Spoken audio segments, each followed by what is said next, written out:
Well, we gave this an extra day for the primer to dry, and while the primer was drying, we got this nice little project done here. What I did, and it got a little more involved than I thought it would be, I took my little video monitor, and this is a big screen TV that I was using it to edit videos, and it did not have a connection for a PC. But thanks to John Pothier and Art Conklin, we found a way to upgrade the computer and to be able to use it for a monitor, and of course to be able to play videos here from time to time, which is what we're doing right now. But anyway, that's our project from the other day. Right now I got my bucket of soapy water ready. I got to get some wet and dry sandpaper, and I've got a couple hours of grinding away at this wheel and detailing it out. And this is one of the most important steps in getting that wheel exactly the way I want it. Now, this is the rhino hide sandpaper that we like so much. I have had such good luck with this sandpaper. And it's made in Portugal, which we always want to give them the credit for it. I'm cutting up a bunch of it to start with, because what happens with this part of the job, if you start skimping, and I always say if this is a place you try to save weight, not a great idea. Save money or whatever, save weight. I want to start with a nice batch of sandpaper. Another trick, I've got soapy water, a little bit of Dawn, and the warmer the water the better. I want to keep this good and wet. And the other part of this, this is going to leave the finish that I hope is going to be the base for our upcoming I hope we're not going to do it today because it's pouring rain out there. This just takes time. I don't want to rush it, and I want to show a little piece of this right up close. You got to open up our old paper towels. But mentioning too, something that's interesting is I had heard you really couldn't use these. See, this is an old Vizio. This is a real old one. It doesn't have the connection on the back for a computer. Well, what we did, we somehow have it convinced that it's watching TV on an HDMI channel with an HDMI cable, and it required a little bit, because I have an old computer, a little bit of work to get it done, but both John and Art really stepped up to the plate here, and it was amazing. Now, it's amazing to watch it, it really is. Anyway, I want to show this up close. It leaves where all our little scratches are. They're filled with primer now, but it imparts this really nice surface. We're going to put one, well, we may put 2 more coats of primer, I don't know. But this is the surface now that when it takes to prime, we should be able to go right over that. Boy, that's beautiful. But the only part of this job is it just takes a long time. Getting in here, and I try to do one quadrant at a time, do this quadrant, do this quadrant. I want to get all in here. This is going to be probably the better part of the day. Can't do anything about it because it's pouring rain out there anyway, but I can get all this prep done. Now, this is just one other little tip, a little baby tip that I found useful. Whenever I have a long job like this, it's probably going to be a couple hours of relatively boring sanding. In the past, what I had, if you go back many years, 2 or 3 years, I had the TV that I'm now using for a monitor. I had it hooked up to a VCR, and we used to play discs of MotoGP and I don't know, model airplane stuff, whatever was floating my boat that day. But what's happened is, now that I have it as the big monitor, I almost didn't plan it this way, but I'm sanding, because I can look at that while I'm sanding. So if I turn on I can even use it for a television. I can just look over my shoulder here and see, if I'm watching a football game, I can watch any of our local teams take a good ass whipping, or whatever floats your boat there. MotoGP, or some of the videos we share of interesting things.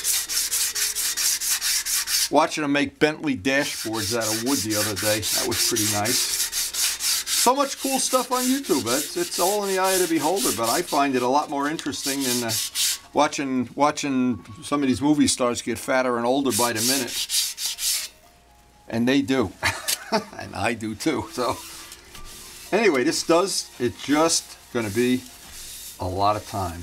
get the coffee ready. But you'll notice, and I want to show this. You don't see some of the low spots and high spots on it. Here's a low spot. But as you do a detail sanding, this really starts to get a nice feel to it, a nice finish. And I'm going to try to get down in there as much as I can. And this here, now this is a casting. This is a machine surface. This casting surface, I don't know if this is going to show on. Let's just see. Again, it just takes a lot of time. You're not going to go blowing through this in 15 minutes. But if you have something to distract you from it, or you're listening to rock and roll on the radio or something, yeah, that's going to be every bit as nice as this surface right here. And this ridge, now this ridge was a real issue. And I have a feeling that the reason this ridge is here, a couple of reasons, to attach the weights, of course. But this is how they join the two halves of the wheels with some kind of exotic weld.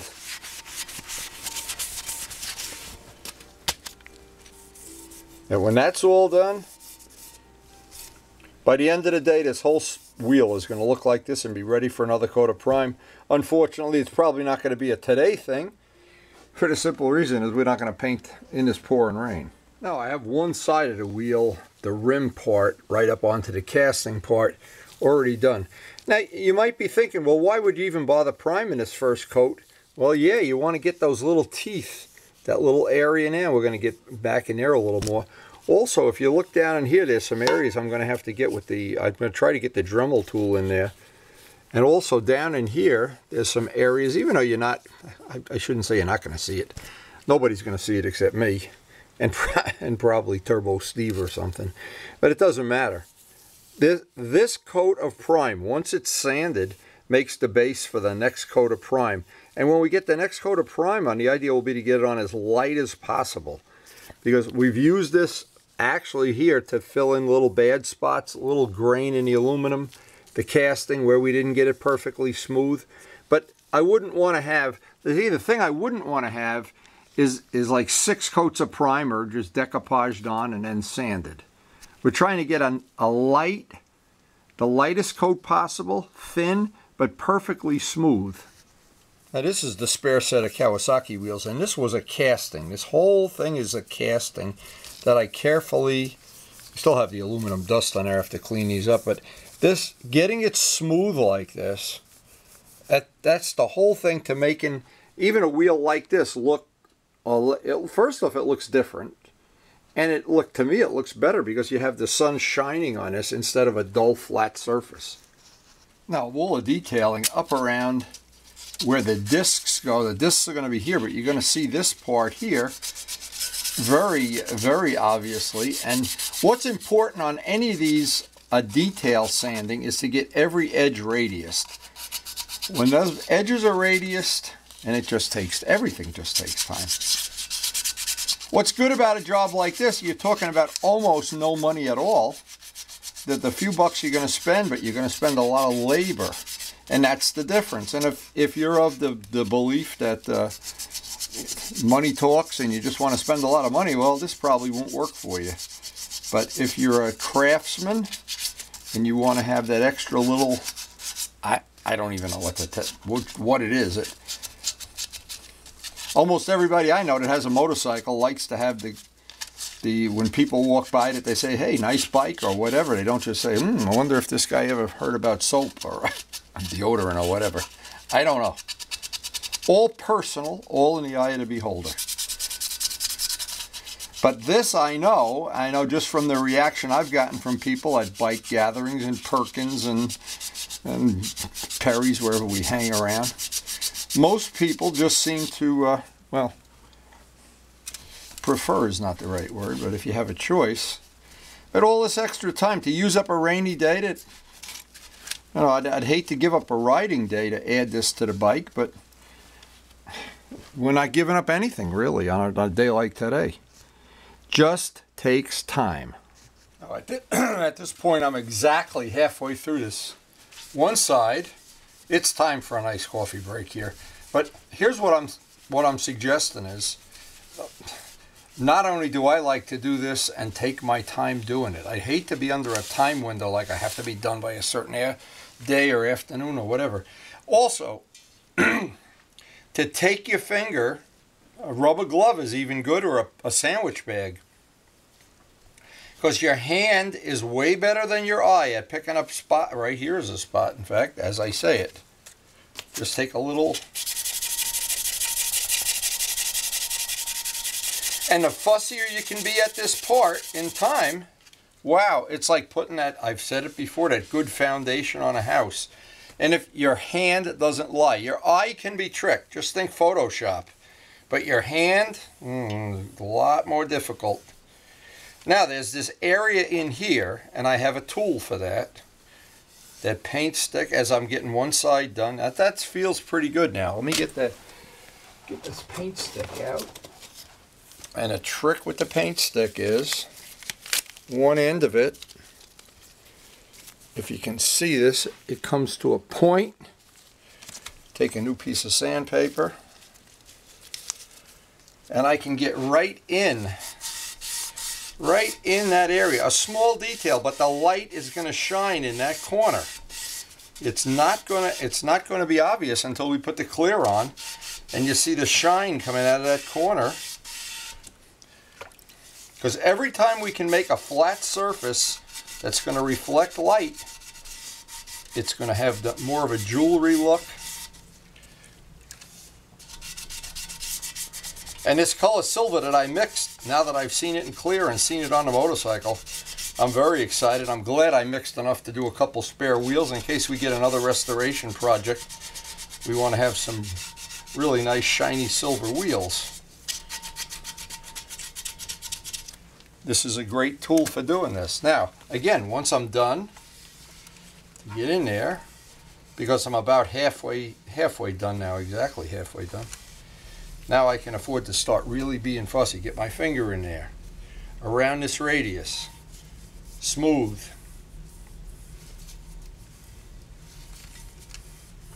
And the fussier I am now, when I shoot that silver, it's just going to look that much better. So after a very nice, delicious cup of coffee, we've got one side of this detailed out, and I'm really starting to get excited about it. The only trouble is today, it's not going to be a paintable day, but I do get excited as I start to see this come into what my vision for this wheel is. And keep in mind, as the bike is moving, I don't know if I can simulate this, you do see that, like the light shining, like when a woman takes her diamond ring and says, "Oh, look at my diamond ring." Well, I guess we're the same thing as women with our diamond rings with our motorcycles. I don't know. Anyway, time to get that second half started. Unfortunately, what I found years ago is nobody comes over on these days that it's time to sand. This is like you're on an island all by yourself. Now, as I'm working into this project further and further, I realize there's a couple little things a lot of people might take advantage of, be able to take advantage of. Number one is not to try to use one piece of sandpaper for the whole job. And in my case, I cut up plenty right in the beginning.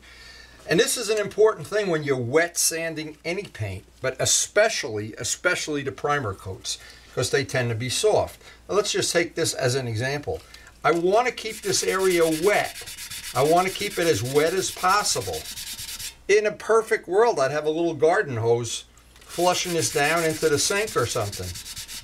Just like you do, an example is, as you do in a machine shop when you have cooling oil on a tool or whatever the cooling fluid would be. But here's the whole point. The sandpaper gets clogged up relatively quickly with any paint, especially any primer, more than anything else. But the water is there just to flush it away. That's the only purpose. Otherwise, you could dry sand. Then you would need 1,000 sheets of sandpaper. But by constantly dipping it in the water, keeping it soaking wet, it cuts. Now you'll notice, it's a good lesson whenever I'm showing somebody here in the shop how to do this the first time. There's, just like the cutting tools, just like in a machine shop or just like anything else, if I press down as hard as I possibly can, what happens? In 2 strokes, the sandpaper clogs up and I'm going nowhere. If I just do this and I'm not putting any pressure, well, we never cut. There's a point at which you can feel the sandpaper cut. It just cuts, it makes a nice cut. The residue that you're sanding off floats away in the water. And it's just a little technique that no matter what part of body work you're doing, whenever I watch all of these custom car shows, that I try to pick up tips from them, and I look at how they do some of this work. Boy, everybody's got a little technique or a little style or something that they can do. But to be honest, once you know how to do this, once you know how to get that wet sanding technique down, and where it's practical to do things, there's nothing in the world you can't paint. Because this is the part that's hard. The actual spray. And another thing too is I always keep paper towels, because I don't want the residue sitting down on a wheel and making a mud puddle. I don't want it drying in place, so I'm constantly wiping. You see there's towels all over the table here if you look close. I want to keep it soaking wet. Once I've got the cut that I want, then I want to dry it. And then next thing, throw that paper away. Go down to our stack of playing cards, get a brand new piece. And I always think if you try to save $1 in sandpaper, and sandpaper, if you buy it loose, can be about $1 a sheet. You buy a pack, it's about 30 cents a sheet. You buy a pack of 100. This is Rhino Wet. There's various grades of sandpaper. I found sandpaper for 10 cents a sheet, and you do one little spoke, and Rhino Wet is the best, in my opinion. Now, another little trick, and we'll use the tool we love the most, our painting stick. But you have these little guys, and I want to show these up close. I know this is not a good macro lens. They're hard rubber. Any body shop supply has them. They're called tadpoles, polywogs, whatever. They're about $8–10 bucks for a set. What this is really handy for now is I can take a piece of wet sandpaper, and they come with all different radiuses, and you'll see what this does. It exactly mimics that radius in the wheel. So I should get a real nice flat right there.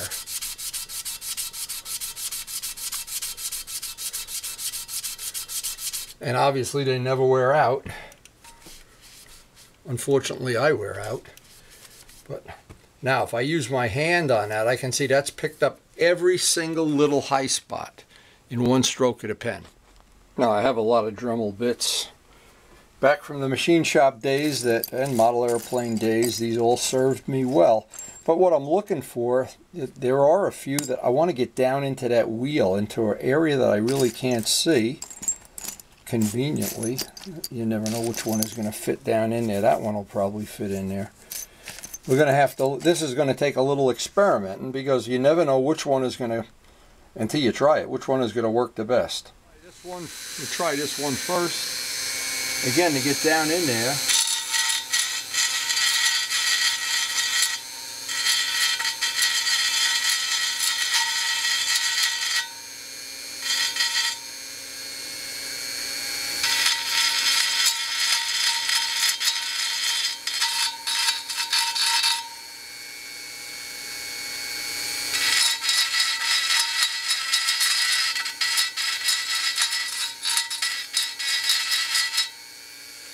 You know, it wasn't that long ago that this whole wheel, well, except for the machine part, was nothing but a rough casting.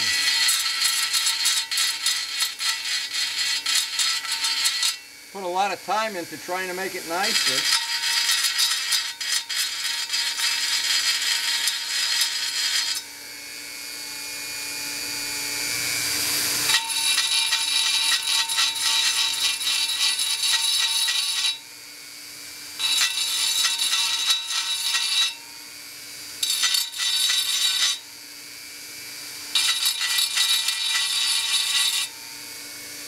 Now, I do remember there's some kind of famous poem, and the last line of the poem is, "The gods see everywhere." Now, I'm going to try to get in there, and I was thinking I'll probably paint that with Glenn's old flat black in there, and I'll let it be silver right up to the part you see. It might look nice. Now this is the best part of a very long day. That is the time, and you can see how much we've sanded off. But I know that what I've done is I've made a good investment in this job being as good as I can make it.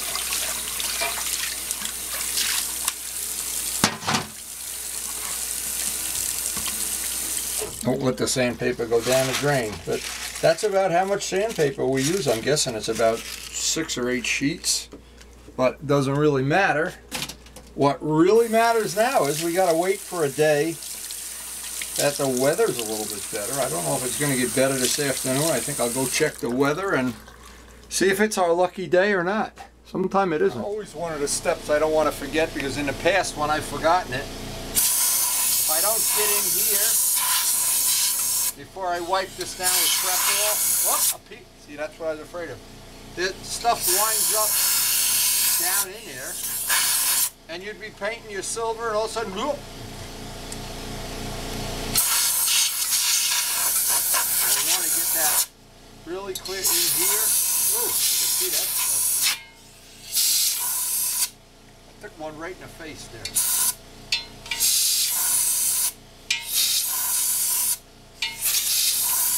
The idea is to have this totally prepped up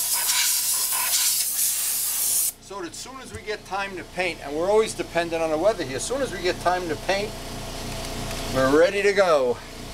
And as I do the final prep on this, this prepped up really, really nice. And I just hope, well, if not later in today, we're going to wait, because I've already gotten burned many times on trying to rush things and say, oh look, it's stopped raining outside or something, and then I'm sorry I did. And we put, again, I've said it a lot of times, we put a lot of TLC into this wheel, and I couldn't be happier the way it's coming out. This is something I wanted to do even last year, but we just were buried with jobs here, and my stuff always seems to wind up as the lowest priority. Not sure why. Something wrong with that. But anyway, this year I tried to get all this done before we worked on other people's stuff, and it looks like that may have played out pretty well. A couple of days from now, one win, lose, or draw, we're going to have these mounted back on the motorcycle, do a little photo shoot with the new wheels. Wow. I think we're pretty much ready to go on that one. Just need some weather. Well, you're just going to have to wait one more day. The weather did not cooperate today. It was not our lucky day, as you can imagine. It's just no chance at all it's going to stop raining out there now. I'm not even going to wait. And as I've said many times before, you can't rush this work. You just can't make it that you rush it through, and then when you do, you're sorry you did. So anyway, I guess we're going to end this session now. Hope you enjoyed it, and thanks for watching. And we are prepped up and ready to paint.